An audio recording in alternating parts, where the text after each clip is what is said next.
ప్రభుత్వం తీసుకొచ్చిన భూభారతి చట్టం దేశానికి ఆదర్శమన్నారు తెలంగాణ మంత్రి పొంగులేటి శ్రీనివాసరెడ్డి. ఇక రాష్ట్రంలో భూ సమస్యల పరిష్కారం దిశగా చర్యలు చేపట్టినట్లు తెలిపారు. రాష్ట్రంలోని పలు జిల్లాలో భూభారతి అవగాహన సదస్సులు నిర్వహించారు. మంచిర్యాల, పెద్దపల్లిలో రెవెన్యూ సదస్సులకు మంత్రులు పొంగులేటి శ్రీనివాసరెడ్డి, దుద్దిళ్ల శ్రీధర్ బాబు హాజరయ్యారు. భూభారతి చట్టం ప్రజలకు అంకితమిచ్చామన్న మంత్రి పొంగులేటి అన్యాక్రాంతమైన భూముల స్వాధీనం చేసుకుని పేదలకు అందిస్తామని తెలిపారు.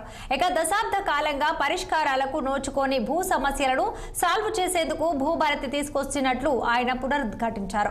ధరణి 2020లో సాదా బైనామీలకు సంబంధించి ప్రజలు ఎన్నో ఇబ్బందులు ఎదుర్కొన్నారని, కోర్టులకు వెళ్లవలసి వచ్చిందని మంత్రి గుర్తు చేశారు. అయితే భూభారతి చట్టంలో ఈ సమస్యలను పరిష్కరించే దిశగా చర్యలు తీసుకుంటామని స్పష్టం చేశారు మంత్రి పొంగులేటి శ్రీనివాసరెడ్డి.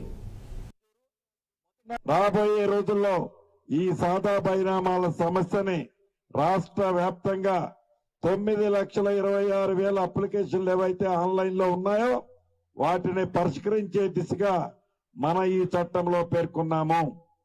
ప్రతి మనిషికి ఆధార్ ఎలా ఉంటుందో భూధారని ఉండే విధంగా ప్రతి రైతన్నకి ఒక ఖాతా నెంబర్ ఇస్తున్నాము.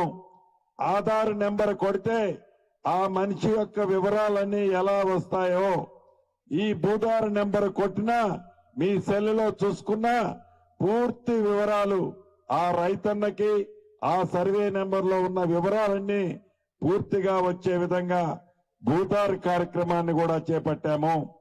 ఇందాక విజయన్న చెప్పినట్లు ఏదైతే రిజిస్ట్రేషన్కి వెళ్ళేటప్పుడు రిజిస్ట్రేషన్ రాబోయే రోజుల్లో గతంలో సరిహద్దులుండేవి.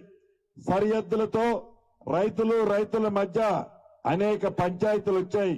భవిష్యత్తులో అటువంటి ఇబ్బంది ఉండొద్దు అని రిజిస్ట్రేషన్ టైంలోనే ఆ భూమిని సర్వే చేసి సర్వే మ్యాప్ను కూడా అప్రూవ్ చేసి